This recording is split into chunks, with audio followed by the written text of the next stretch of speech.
રાધે રાધે, જય સિયારામ. આપણે રૈદાસજીનું ચરિત્ર ચાલે છે.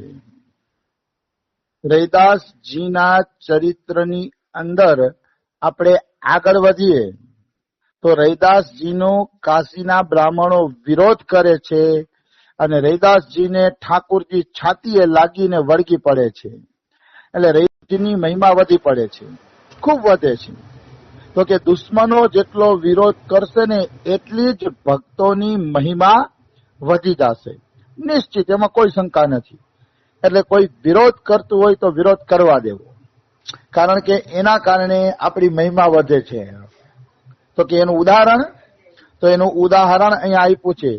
જ્યો જ્યો આવે વિઘ્ન ડર, ત્યો ત્યો પ્રેમ હુલાસ, જૈસે દીપક તમ બઢે, સતગુણ કરત પ્રકાશ. જેટલા તમને વિઘ્ન આવશે એટલો તમારો ભગવાનમાં પ્રેમ વધશે. જેવી રીતે જેમ જેમ અંધારું બળે એમ દીવડાનો પ્રકાશ 100 ગણો થતો જાય. માની લ્યો આપણે દિવસના દીવડો સળગાવીએ ને તો એટલો પ્રકાશ ના પડે, પણ જેમ જેમ અંધારું થતું જાય એમ એ દીવડાનો પ્રકાશ વધતો જાય અંધારાના કારણે. તો અંધારું છે એ કષ્ટ છે, મતલબ અંધારું છે એ ભક્તોને આવવા વાળા કષ્ટ છે. તો કે જેમ અંધારામાં દીવડાનો પ્રકાશ વધે એમ કષ્ટોમાં ભક્તોનો પણ પ્રકાશ વધી જાય છે, ભક્તોનું પણ માન સન્માન વધી જાય છે. આવી વસ્તુ છે. એટલે દીવડાની શોભા એમાં જ છે કે અંધારામાં હળગે તો એનો પ્રકાશ દેખાશે. એમ ભક્તોની શોભા એમાં છે કે વિઘ્નો વચ્ચે ભજન કરે ત્યારે એની શોભા થાય છે. વિઘ્ન વચ્ચે ભજન કરવાથી ભક્તોની હાથી શોભા થાય છે. આવી વસ્તુ છે. હવે આપણે આગળ વધીએ તો રાજસ્થાનમાં ચિત્તોડ આવેલું છે. એ ચિત્તોડ નગરમાં સુમતી દેવી ઝાલી નામની એક રાણી હતી. નામ હતું સુમતી દેવી ઝાલી. એ ઝાલી રાણીના કાન ભગવાનના નામ વગર ખાલી હતા, મતલબ એને ગુરુ મંત્રની દીક્ષા લીધેલી નહોતી. જે વ્યક્તિએ ગુરુ મંત્રની દીક્ષા ન લીધી હોય એના કાન ખાલી છે એમ કહી શકાય આપણે. ગુરુ જયારે આપણા કાનમાં મંત્ર આપે કે ભગવાન નામ સંભળાવે ત્યારે માનવાનું કે આ કાન હવે ભરાણા, નકર કાન ખાલી છે, સરપને રેવાના દર છે. જીન હરિ કથા સુની નહીં કાના, શ્રવણ રંત્ર અહીં ભવન સમાના. તુલસીદાસ લખે છે કે જેને ભગવાનની કથા કે ભગવાનનું નામ સાંભળ્યું નથી એના કાન છે ને એ હરપને રેવાના દર છે, બીજું કઈ નથી. તો સુમતી દેવી ઝાલીની રાણીને ગુરુ મંત્ર કોઈ પાસે લીધો નહોતો, એટલે એના મનમાં ઉત્સુકતા જાગી કે ગુરુ બનાવવા છે. એટલે સુમતી દેવી ઝાલીની રાણી કાશી ગઈ. કાશીમાં રૈદાસજીનો યશ સાંભળીને એમની શિષ્યા બની ગઈ. રૈદાસજીનો યશ સાંભળી અને એની શિષ્યા બની જાય છે. હજી આપણે વિસ્તારથી જ આવશે પણ પેલા ટૂંકમાં લઈ લઈએ. તો ઝાલીની રાણી યારે ઘણા બધા બ્રાહ્મણો હતા. એ બ્રાહ્મણોને ખબર પડી કે રાણીએ શૂદ્ર પાસેથી દીક્ષા લીધી છે, તો દ્વેષના કારણે બ્રાહ્મણોના શરીર બળવા માંડ્યા, હડકવા માંડ્યા. પાછો દ્વેષ ઉભો થયો કે અરે પેલા તો રૈદાસજી ઠાકુર સેવા જ કરતો હતો, હવે તો ગુરુ બનવા માંડ્યો છે. બ્રાહ્મણોને એ ગમ્યું નહીં. બ્રાહ્મણોને એવું હતું કે આવા રાજા રાણી અમારા શિષ્ય બને જેથી અમારા ઘરમાં ધન આવીને રાખે. એટલે રૈદાસજીના શિષ્ય બને એ તો કોઈને ગમવાનું નથી. એટલે એમ કહે છે કે અરે રૈદાસજીનો વિરોધ કરો, આ તો ગુરુ બનવા માંડ્યો કે. એટલે વળી બ્રાહ્મણોએ વિરોધ કર્યો, કારણ કે એમની બુદ્ધિ નષ્ટ થઈ ગઈ હતી. અને એમ કે વિનાશકારે વિપરીત બુદ્ધિ. જયારે મનુષ્યનો વિનાશનો સમય આવવાનો હોય ને ત્યારે મનુષ્યની વિપરીત બુદ્ધિ થાય છે. આવી વસ્તુ છે. એટલે બધા લોકો રાજા પાસે ગયા, બધા બ્રાહ્મણો રાજા પાસે ગયા ફરિયાદ લઈને, અને એમ કીધું કે રૈદાસજીને દીક્ષા દેવાનો અધિકાર નથી, રૈદાસજી અનઅધિકાર ચેષ્ટા કરે છે કે ન્યાય કરો રાજા, ન્યાય કરો કે. શૂદ્રએ કોઈ દીક્ષા દીધી હોય એવું સાંભળ્યું તમે? એ કે તો રાજા કે ઠીક છે, ન્યાય કરી દઈએ. એ કે રૈદાસજીને બોલાવવામાં આવ્યા અને કીધું તમે દીક્ષા દીધી? તો કે હા મેં દીક્ષા દીધી છે. એ કે તો કે હવે પરીક્ષા થશે. એ કે ઠાકોરજી વચ્ચે રાખવામાં આવશે, જેની પાસે ઠાકોરજી જાય એ દીક્ષા દેવાનો અધિકારી છે એવું માનવામાં આવશે. તો કે ઠીક છે. રૈદાસજી કે કરી લ્યો પરીક્ષા. એ પછી બ્રાહ્મણોએ બોલા ઠાકોરજીને, કેટલાય બોલાવ્યા, ગયા નહીં ઠાકોરજી.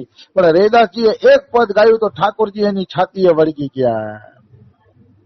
આ તો મેં ટૂંકમાં કથા કીધી. હવે આપણે આનો વિસ્તાર કરીએ કે રાણી સુમતી દેવી ચાલી હતી ને, એને ગુરુ વગર ગમતું નહોતું. એને એમ થતું હતું કે મારા જીવનમાં ગુરુની કમી છે, એવું એને થતું હતું. એટલે ગુરુ મંત્ર વગર એના કાન ખાલી હતા.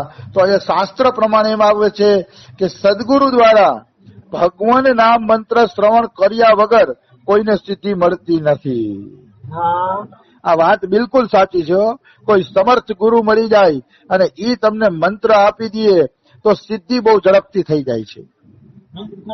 અને માની લ્યો કોઈ સમર્થ ગુરુ તમને દીક્ષા આપતા ન હોય કે તમે એનાથી દૂર રહેતા હોય તો એનો સત્સંગ સાંભળો અને સત્સંગમાં ઈ જે ભગવાન નામ ઉચ્ચારણ કરે ઈ નામને જ ગુરુ મંત્ર માનીને પણ તમે મતલબ ચાલી શકો. કાયદેસર તો નથી, પણ એને મનોમન ગુરુ માનીને ચાલી શકો તમે, તો પણ તમને ફાયદો દેખાશે. પણ ગુરુ તો હોવા જોઈએ. એકાદા એવા સંત હોવા જોઈએ કે જેનો સત્સંગ સાંભળીને એની પદ્ધતિ પ્રમાણે આપણે ભજન કરીએ. હા, મનમુખી ના હાલે, ગુરુ હોવા જોઈએ. ભલે પછી તમે દૂરથી એનો મોબાઈલમાં સત્સંગ સાંભળીને પણ અનુમોદન કરો, પણ એકાદા સારા સંતને જરૂર સાંભળવા જોઈએ, જેથી આપણે ખબર પડે કે આમાં કેવી રીતે હાલવું. આવી વસ્તુ છે. તો શાસ્ત્ર શું કે છે? યાવદ ગુરુર ન ક્રિયતે સિદ્ધિ સ્થાવન ન લભ્યતે. મતલબ જ્યાં સુધી તમે ગુરુ નથી બનાવ્યા ત્યાં સુધી તમને સિદ્ધિ મળતી નથી. તસ્માદ ગુરુ હિ કર્તવ્યો, મતલબ તમારું કર્તવ્ય એ છે કે પેલા ગુરુની ખોજ કરો. નૈવ સિદ્ધિ ગુરુર વિના, ગુરુ વગર કોઈ પણ પ્રકારની સિદ્ધિ મળતી નથી. પણ હું જયારે કોઈ વિષય લઉં ને ત્યારે એમાં બધી વાતોને મને એનો શોખ છે. માનો અહીંયા કીધું કે ગુરુ બનાવો, ગુરુ વગર કોઈ પણ પ્રકારની સિદ્ધિ નહીં મળે, તો આનો અર્થ એવો નથી કે જ્યાં ત્યાંથી કાન ફૂંકાવી લેવાય.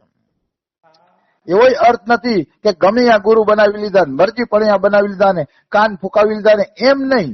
અહીંયા ગુરુ વગર સિદ્ધિ નથી તો તમે ભગવાનને પોકાર કરો કે ભગવાન શાસ્ત્ર એમ કે છે ગુરુ વગર સિદ્ધિ નથી, શાસ્ત્ર કે છે ગુરુની જરૂર છે, પણ હું ગુરુને ક્યાં ગોતવા જાઉં? આવડો મોટો સંસાર છે, મારી એવી બુદ્ધિ નથી કે હું ગુરુને ગોતી શકું, મારી એવી બુદ્ધિ નથી. તો હે ભગવાન, તમે જ કઈક રસ્તો બતાવો, તમે જ કઈક એવો રસ્તો બતાવો કે જેથી મને ગુરુની પ્રાપ્તિ થાય. આમ ભગવાનને પ્રાર્થના કરવાની, બાકી આપણે ગુરુ ગોતવા જશે જિંદગી નીકળી જશે, સારો ગુરુ નહીં મળે ભજન થી જાશી. એટલે આપણે એવું કરવાનું, ભજન ચાલુ કરી દેવાનું, નામ કથા કીર્તન ભજન કરવાનું અને ઈશ્વરને પ્રાર્થના કરવાની કે જો મને ગુરુની જરૂર હોય ને તો તું જ દેખાડ રસ્તો, મારે તારા રસ્તે હાલીને ગુરુ પ્રાપ્તિ કરવી છે. બિલકુલ. એટલે ભગવાન છે ને આપણે સાચો રસ્તો દેખાડશે, સાચા ગુરુ પાસે મોકલી દેશે. આપણી વ્યાકુળતા હોવી જોઈએ. બાકી એટલું તો હું જરૂર કહીશ, 10 જન્મ ભલે લાગે પણ ખોટી જગ્યાએ ગુરુ બનાવવા એના કરતા નામજપ કરવા સારા. એ નામજપ એક દિવસ તમને ભગવાન પાસે જરૂર પહોંચાડી દેશે, પણ ખોટા ગુરુના ચક્કરમાં નહીં આવવાનું. એટલે ગુરુ જરૂરી છે, ગુરુ વગર સિદ્ધિ મળતી નથી એ વાત તો હું સ્વીકારું જ છું, પણ હું એ પણ સ્વીકારું છું કે સાચા ગુરુ ન મળે ત્યાં સુધી નામનો આશ્રય લેવો જોઈએ. ભગવાન નામનો આશ્રય લેવો જોઈએ. પછી હું કે છે દેવી દીક્ષા વિહીનસ્ય ન સિદ્ધિર ન ચ સદગતિ તસ્માત સર્વ પ્રયત્નેન ગુરુના દીક્ષિતો ભવે. મતલબ એમ કહે છે કે હે દેવી, શિવજી કહે છે કે દીક્ષા વગરના મનુષ્યની સિદ્ધિ પણ નથી અને સદગતિ પણ નથી. મહાદેવજી બોલે છે ગુરુ વગર કોઈને સિદ્ધિ નથી મળતી ને સદગતિ મળતી નથી. તસ્માત સર્વ પ્રયત્ન, બધા પ્રયત્નોથી ગુરુ દીક્ષા મળે એવો પ્રયાસ કરો. તો આ શ્લોકો ખોટા નથી. જેટલા મહાપુરુષોને ભગવાન મળ્યા છે એ બધાને ગુરુ આશ્રયથી જ ભગવાન મળ્યા છે. હા એટલે ગમે એમ કરીને પ્રયત્ન કરીને ગુરુ આશ્રય લેવાનો પ્રયત્ન કરવો જોઈએ.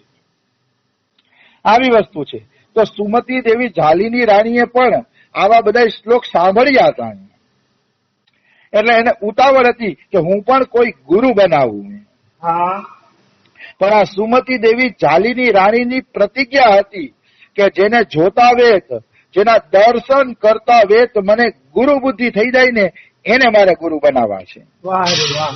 આવી એની મતલબ આમ દર્શનથી એમ થઈ જવું જોઈએ કે ના આ સંતને ગુરુ બનાવવા જેવા છે, હા તો જ કે ગુરુ બનાવવા છે, નહીતર નથી બનાવવા.